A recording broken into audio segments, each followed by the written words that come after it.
ये सच्चे मालिक जिनका ये विस्तार किया हुआ है, इनका स्थान है सत्य देश, सत्य लोक। उसको कहते हैं सचखंड।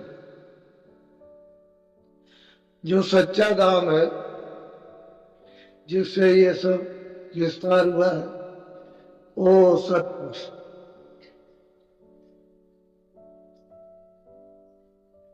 उन्होंने ये सब पहले से ही निश्चित है मंडलों की, ब्रह्मांडों की रचना कर। ये सब उन्हीं की रचना की हुई है, क्योंकि ये सब मसाला वहीं से है। जल है, पृथ्वी है, अग्नि है, वायु है, आकाश, सब वहीं से। इसके बाद में लिंग शरीर है 17 तत्वों का, 10 इंद्रिया, चतुस्संताकरण, मन, बुद्धि, चित्त, अहंकार, रजोगुण, तमोगुण, सतो। ये स्वर्ग और वैकुंठ में इसका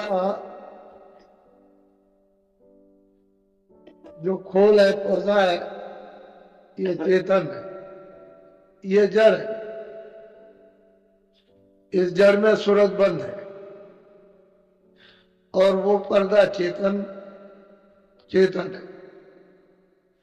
फिर सूक्ष्म शरीर है 9 तत्व, शब्द, स्पर्श, रूप, रस, गंध, मन, बुद्धि, चित्त और अहंकार। इन 9 तत्वों का सूक्ष्म शरीर। उस सूक्ष्म शरीर में आद्या महाशक्ति और ईश्वर, जिनको मुसलमान खुदा कहते हैं, ईसाई घाट, हिंदू उसको परमात्मा का, उस सूक्ष्म शरीर।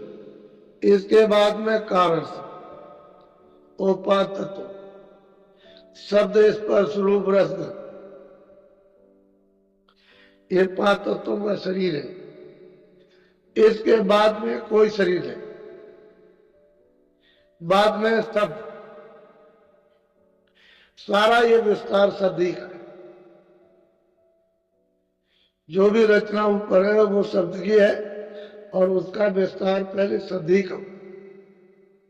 फिर मसाला जब नीचे भेजा गया तो कहा कितना उसको महीन करना, उससे कहा मोटा रखना, फिर उससे मोटा फिर रखना, और ये सबसे मोटा पर्दा है ये जल, पृथ्वी, अग्नि, वायु, आकाश। इसके परे परे नहीं। तो ईश्वर तो रहते हैं सूक्ष्म शरीर और ब्रह्म रहते हैं कारण शरीर। और 5 तत्वों, शब्द, स्पर्श, रूप, रस, गंध, उसमें विराजमान है, इसलिए वो कारण शरीर। अगर जीवात्मा इन चारों शरीरों से अलग हो जाए तो स्वतंत्र हो, फिर उसको लौट के या नहीं, फिर निकल। जब तक ये चारों शरीरों को पार नहीं करेगी तब तक बंधन में रहे। और वहां की अवध है, कारण शरीर की भी अवध है, वो ब्रह्मांड में इतने दिन तक रहो फिर लौट आओ।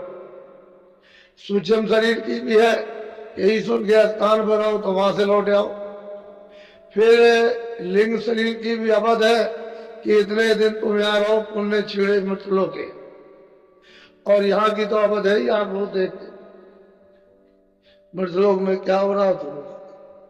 तो चारों शरीरों के खोल को जब इस मनुष्य रूपी मंदिर से या निकल कर उतार दे तो ये जीवात्मा, ये सूरत, दोनों आंखों के पीछे जो बैठी है, सबके पास, दोनों आंखों के मध्य, उसका मध्यभाग कहते हैं, दरमियान कहते हैं, सेंटर कहते हैं। बीचों बीच में बैठी हुई है, लेकिन ऊपरी हिस्से में बैठी है, शरीर के अंदरी हिस्से में नहीं बैठी, बिल्कुल दरवाजे पर बैठी। उस पर इसके अंदर नहीं, अंदर होती तो किसी आले आले में आ जाती कि वो कितनी बड़ी है, कितनी छोटी है, और वहां आना जा नहीं सकी। महात्माओं की खोज कर ली, अब किसी को ये नहीं मालूम कि ये कैसे उतरेगा, तो पहले की साधना तो अलग थी योग द्वारा, वो तो अब कलयुग में हो ही नहीं सकती, क्योंकि कलयुग में संयम तो अब कुछ रहा नहीं, पवित्रता भी कुछ नहीं रही, सत्यता भी कुछ नहीं रही, और विवेक भी नहीं रह गया। तो अब वो तो साधन हो नहीं सकते। सतयुग के तेल त्यागे द्वापर के, अब तो कलयुग का साधन है जो सबसे सुलभ हो, आसान हो। तो कलयुग का साधन नाम, यानी नाम चेतन है, आवाज देता, क्योंकि नाम आवाज देता है, शब्द है। उसी आवाज को अगर जीवात्मा पकड़ ले तो जाग जाएगी, लौट जाएगी, वापिस हो जाएगी।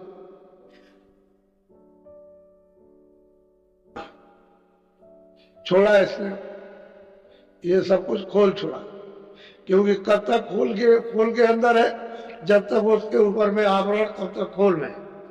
और जैसे आवरण दूर बाहर खड़ी हुई प्रकाश में, उधर अंधेरा तो है नहीं। ये शरीर क्यों मैं उतार दोगे ये शरीर, इस बात में ऊपर में स्वर्ग वैकुंठ में लिंग शरीर, उसको भी उतार दोगे। उसके ऊपर स्वर्ग वैकुंठ के ऊपर में जो उसको भी, मतलब ये इसी से उतारोगे। इसी ये साधन का ये मदद, उसको उतार दिया। और जो उधर पहाड़ ब्रह्मांड में जाना, वो भी इसी से उतरेगी, इसी से उतरेगी। और वो सब कुछ देखती जाएगी, सब कुछ यहां से देखती आएगी और बयान करेगी। इसलिए ये शरीर बहुत महत्व है, तो किराए का इसमें नहीं, लेकिन बहुत महत्व। अब ये शरीर ना हो तो लिखा नहीं जा सकता, चाहे जमीन पे लिखो, चाहे पत्थर पे लिखो, या कागज पे लिखो। ये शरीर रहेगा तभी आपको समाचार, वहां का हाल, वहां का दृश्य है, उन लोगों का, वहां का आनंद, वहां की शक्ति, वहां का ज्ञान, वहां का प्रेम, वहां का अमृत, तभी आप लिख सकते हो। वैसे अगर वो खड़ा हो जाए तो आप सब लोग कहोगे भूत आ गया, ऐसे कहोगे भूत। तो ऐसे नहीं, जिस शरीर में तुम बंद हो उसी शरीर में वो मिल जाए तो काम बन जाए। वैसे वो कुछ नहीं कर सकता, वो कुछ भी नहीं करेगा। वो तो जो वहां से यहाँ आते हैं महात्मा, वही काम करते हैं, वो तो कुछ करते नहीं, वो तो अलग थलग। इसलिए आप ऐसे मुकाम पर, ऐसे स्थान पर, मनुष्य रूपी मंदिर में बैठे हो कि तुम जल्दी से जल्दी जीवात्मा को निकाल सकते, वापिस कर सकते, अपने घर में पहुंचा सकते, लेकिन उसके लिए मदद, सहायता चाहिए। इस तरह से जीवात्मा उसमें बंद हो गई। अब यह है कि गोस्वामी जी महाराज, जिनका नाम तुलसीदास जी था, वो यही पासी में, इलाहाबाद से ज्यादा दूर नहीं है, राजापुर, वो तो यही था, वही के रहने वाले। तो सब लोग, कोई कहता है कि पूरब में रहते थे, कोई कहता है पश्चिम में रहते थे, कोई कुछ कहता है। तमाम तरह तरह की विडम्बना होती है। कोई महात्माओं को ज्यादा वक्त तो नहीं हुआ, उस समय तो अकबर बादशाह था, मुसलमानी शासन था उस समय पर। तो थोड़ा सा उनका एक संकेत जरा सा आप सुनिए बड़े ध्यान से, क्योंकि उन्होंने स्वयं बयान किया अपनी कलम से, अपनी कलम से लिखा,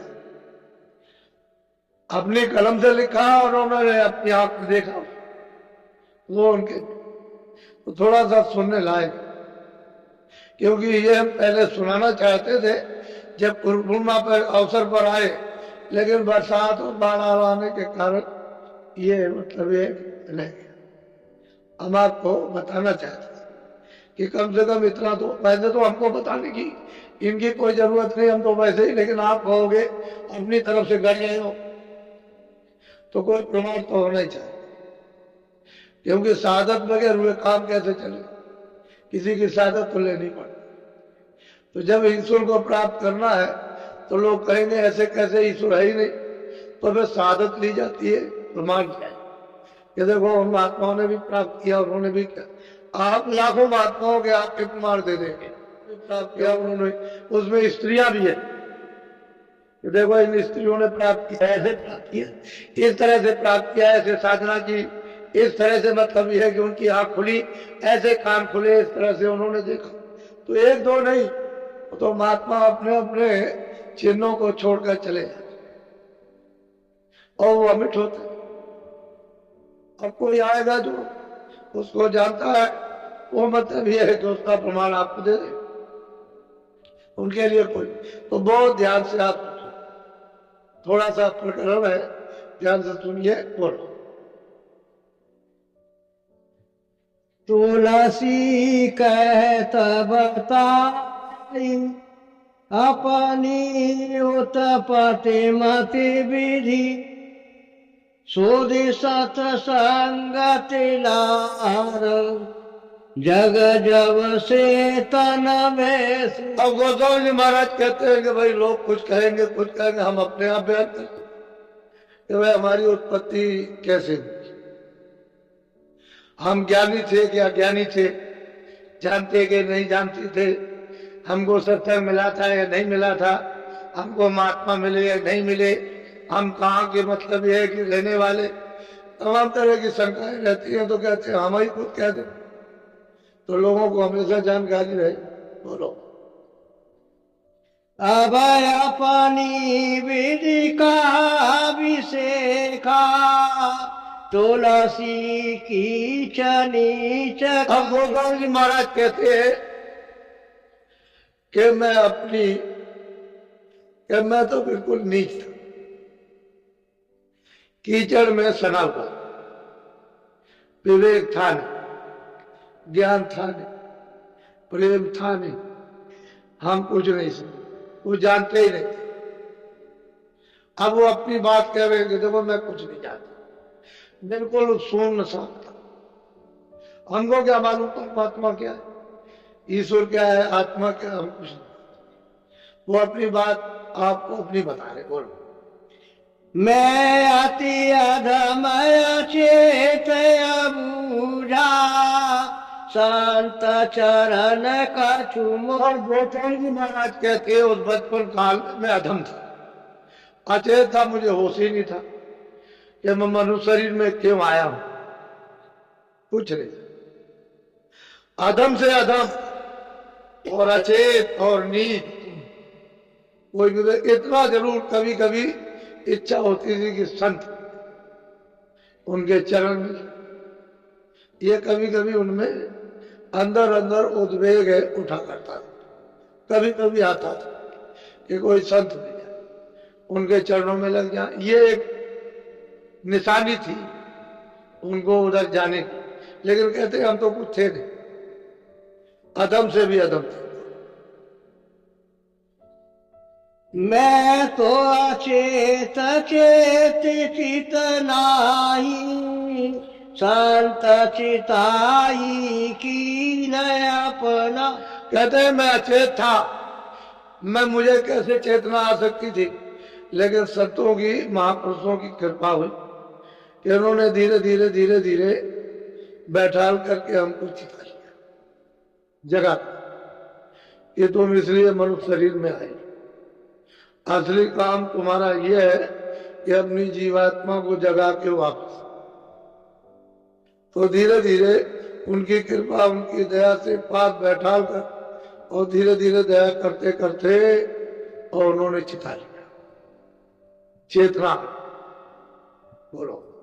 मैं पुण्य संत चरण समनाई, संत दयाल दया के। तो गोस्वामी जी महाराज कहते हैं कि मैं संतों के चरणों के बराबर किसी को कुछ नहीं, मैं किसी को रत्ती भर नहीं, बस संत थे, उन्हीं की कृपा और उन्हीं की। देखिए कितनी बड़ी बात कि संत थे। कभी कभी ज्वार भाटा उठता था कि कहीं मिल जाए, उनके चरण मिल जाए, संत मिल जाए, महापुरुष मिल जाए, पूरे मिल जाए, तो अब ये कभी ना कभी काम आई जाए। कहते मिल गए, तो उन्होंने बैठा करके हमको चिता लिया, जगा दिया कि तुम इसलिए आए। अब ये स्थिति है कि मैं उनके चरण वो जाता ही नहीं। बोलो।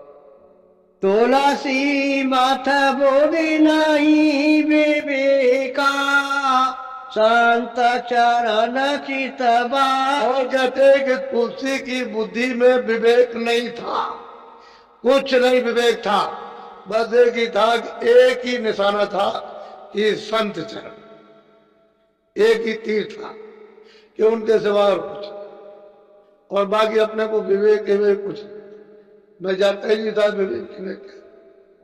ये उनका निशाना हो गया कि इनके सिवाय और कुछ नहीं। बोलो। मैं अब अपनी आदि बताओ, अपनी बिठायादि गति। अब उन्होंने यहाँ पर ये पूरा पूरा निश्चय आपको करा दिया कि बिना संतों के, उनकी कृपा के, कहते हैं एक लक्ष्य निशाना संत चरण। मैं उसको बिना और कुछ नहीं जानता, अच्छा ना बुरा मुझे कुछ नहीं, ना विवेक ना अविवेक, मैं अब कुछ जानता ही नहीं, बस मुझे तो एक ही निशाना मिला संत चरण की बांधी टेका। कहते हैं बस निशाना बांध लिया, इसके सिवाय और कुछ है नहीं। ये अब वो कहते हैं कि भाई मेरी उत्पत्ति कैसे हुई, अपनी आप हानि बता रहे, जिससे लोग उसको सुन लेंगे, समझ लेंगे तो जान लेंगे। बोलो। जग व्यवहार जगत जगराई, तनय उपजा विधि का हो बोले। जैसे जगत की उत्पत्ति का जो सबका सिलसिला है कि बच्चे बच्चियां कैसे पैदा होते हैं, तो कि मैं कोई ऊपर से थोड़ी गिर गया कि मैं ऊपर से गिर करके आ गया। जैसे जगत का व्यवहार उत्पत्ति होने का उसी तरह से कहते हैं कि मैं आपको बता रहा हूं। बोलो। राजापुर जमुना के तीरा, जहाँ तुलसी का भया। कहते हैं कि राजापुर ग्राम है इसी जमुना के किनारे, यही आपके पश्चिम की तरफ में इलाहाबाद, कोई ज्यादा दूर नहीं है, बरवारी से सड़क जाती है राजेपुर, तो कहते हैं वहां मेरा किनारे पर था। तो जिस तरह से बच्चे बच्चियां पैदा सबके यहाँ होते उसे है वैसे ही, यानी ये शरीर मेरा पैदा हुआ राजापुर गांव में जमुना जी के तीर बिल्कुल किनारे पर है। बोलो। विधि बुंदेल खंड वही देसा, चित्रकूट बीच दस को। हम कहते हैं वो स्वामी जी महाराज खुद कि वो विख्यात बुंदेल है, और चित्रकूट और राजापुर का कितना 10-20 मिनट अंतर है। तो यही बताते, कोई सोचा कि भाई कहीं और जगह के रहने वाले होंगे, तो उन्होंने गांव का अपना परिचय इस तरह बताया कि इधर उधर नहीं हो सकता है, चित्रकूट से राजापुर 10 कोस है, 20 मिनट की दूरी। कहते हैं तुलसी का ये शरीर जिस तरह से जगत की उत्पत्ति होती है, वैसे उसका ये शरीर उपजा पैदा। बोलो। 15 से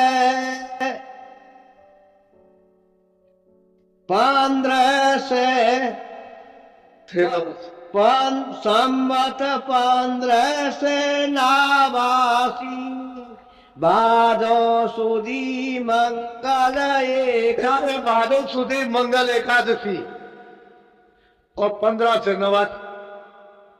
कहते हैं उस दिन मेरा ये शरीर यानी मां के गर्भ से बाहर। अब उन्होंने अपना निश्चित समय अपनी उत्पत्ति का बता दिया 15 से 89। बोलो। भया जन्म सोई कहो बुझाई, बाल बोध सुधि बुद्धि दरसा। जन्म हो गया, बच्चा मतलब 2 बरस 3 बरस 4 बरस का होता, और क्या करता, खेलता कूदता है बाल बुद्धि से। तो कहते मैं भी खेलता कूदता रहा, जैसे सब बच्चे खेलते वैसे कोई ऐसे समझे कि नहीं वो खेलते कूदते नहीं होंगे, वैसे ही खेलता कूदता बालक बुद्धि से। तो उस बालक बुद्धि में क्या ज्ञान का ज्ञान, कोई माँ बाप थे उनके, उन्होंने पाला पोसा दूध पिलाया और धीरे धीरे बड़ा करने लगे तो खेल कूद करने लगे। उस समय यह जरूर था मुसलमानी राज्यों 7 बरस 8 बरस के बच्चों की शादी हो जाती है, क्योंकि अब भी है आपके यहाँ उत्तर प्रदेश और प्रदेशों में भी कि बचपन में शादी हो जाती है। गोना तो आप कीजिए समय पर 16 साल हो जाए 18 साल हो जाए वो तो बात अलग है, लेकिन शादी अब भी हो जाती है। 8 साल की 9 साल की लड़कियों की शादी अब भी कर देते, अब भी आज भी कानून होते हुए भी कर देते। वो कहते हैं शादी संबंध हो गया, हम वहां भेजेंगे, थोड़ी भेजेंगे उसी समय जब इसका समय पूरा हो जाए शादी हो जाए। तो उस समय मुसलमान युवराज था, उस समय पर लोग लड़कियों को अच्छा नहीं समझते थे, तो इनकी बचपन में ही शादी कर दी। बोलो तेरी आवर्त भाव मन राता, वेदे वेदे रीति चेत संग सोचे कि जब हमारी अवस्था कुछ मतलब 12-13 साल की होने लगी तो मतलब है कि लोग कहने लगे भाई तेरी शादी हो गई, तेरी शादी हो गई, तेरी शादी, तेरी तो स्त्री है, तेरी तो स्त्री है, वो वहां पर है, वहां पर है। तो धीरे धीरे मन उधर जाने उधर स्त्री की तरफ, भाई कैसी स्त्री है, ये है, कहां पर है, ऐसा अब ये मन में है। सब लोग जगाने लगे धीरे धीरे कि शादी हो गई, शादी हो गई, होता ही है। जब लोग होश आया तो लोग बताने लगे, बोल ज्ञानहीन रस रंग संग माता, कान कुबुज बावन। अब गोस्वामी महाराज कहते हैं मैं ज्ञान का हीन था, मुझ में कोई ज्ञान किसी के प्रकार का नहीं, मैं तो मतलब ऐसे विकारों में रम रहा था। और मेरी जाति थी कान, ब्राह्मण जाति का था, उनके परिवार में सब पढ़े लिखे, यानी सभी लोग करीब करीब पढ़े, उनके माता पिता भी सब पढ़े लिखे थे। उस समय संस्कृत भाषा का अधिकांश था। बोलो जगत भाव ऊंचा सब भाते, कुल अभिमान मान मद। कहते हैं कि जगत भाव, यानी एक तो ब्राह्मण थे कानपुर, और फिर यह है कि सब तरह से संपन्न थे, और मतलब ये उनको उनकी प्रतिष्ठा थी, मान सम्मान था सब तरह का।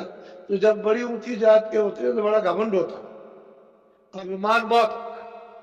तो कहते हैं बड़ा अभिमान, बड़ा घमंड, ऊंची जात के तो लोग अपनी मान मर्यादा भी अपनी करते थे, घमंड बहुत था। ऐसा खुद कह रहे हैं कि हमारी जाति में बहुत घमंड था, परिवार में पढ़े लिखे भी थे और संपन्न भी थे और बहुत मान बहुत चाहते थे। बोलो मोटा मन कछु चीना, ज्ञान मते मत रहो मरी। कहते हैं कि मोटा मन, इन विकारों में मतलब ये फंसा हुआ मन, परिवार का भी था, अपना भी, जैसा रंग होगा वैसे ही मतलब ये चढ़ेगा। तो जैसा वो थे मान, ये अभिमान, उनमें वो सब तरह का मोटा, ये सब मोटी चीजें होती है।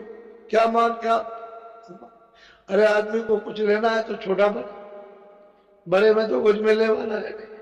तो कहते हैं कि भाई मोटा मन मेरा था, मैं ज्ञान मतलब ये उससे तो अच्छे था और मलिन था, मैं जानता ही नहीं था ज्ञान किसको कहते हैं, मुझे मालूम नहीं था। बोलो एक विधि चित रहो समारे, मिले कोई शांत फिर हूँ। कहते हैं बस मैं यही सोचता रहता था कि मुझे कोई संत मिल जाए और बस मैं उनके चरणों को स्पर्श करूं और उनके साथ ही साथ और वही कुछ मिल जाए। नहीं तो यहाँ तो कुछ मिलने वाला नहीं है। वो तो अपने परिवार में सब देखते ही थे जो कुछ हो रहा था, तो कहते हैं इसमें कुछ मिलेगा नहीं, कोई संत मिल जाए तो उनके पीछे पीछे पीछे उनसे कुछ प्राप्त करना, ऐसी उनकी कभी कभी इच्छा उठती थी। पढ़ो संत भाव मोहिनी का भावे, ज्ञान ज्ञान एक नहीं। अब गोस्वामी जी महाराज कहते हैं कि संत भाव, मैं ज्ञान अज्ञान तो मुझे कुछ पता नहीं है, लेकिन संत भाव साधा, सज्जनता का नम्र भाव, विनम्र, मान रहित। कहते अब ये वो अंदर अंदर अंदर अंदर ये चीज होती रहती थी, कभी उठती थी, कभी कुछ देगा, कभी तो ये उठ जाती, ये बेग उठता रहता। बोलो। अब आगे का सुनो विधाना, ताकि विधि कहो परम। कहते हैं कि मेरे साथ में वास्तव में हुआ क्या, उसको मैं बताना चाहता हूं। कि आगे ऐसे ही चलते चलते गुरु तो मिल गए, अब तो कोई दो बात नहीं है, गुरु तो मिल गए, लेकिन आगे क्या हुआ मेरे साथ में, बोलो। समत सोने से छोरा, दिन भया अगम का। अब गोस्वामी जी महाराज कहते हैं कि संवत 16 से 14, उधर तो 1589 11 साल वो, और इधर 16 से 14, तो 14 और 11 25 साल। कहते हैं कि इस दिन अदब अगम का सौदा, इस छोटी सी अवस्था में, बोलो। साधन तो करते रहे होंगे पहले से, वो तो बैठते उठते रहे होंगे पहले से, ऐसा नहीं कि आज ही बैठे, ऐसा नहीं है, लेकिन अगम का सौदा कहते हैं वो संवत 1614, बोलो।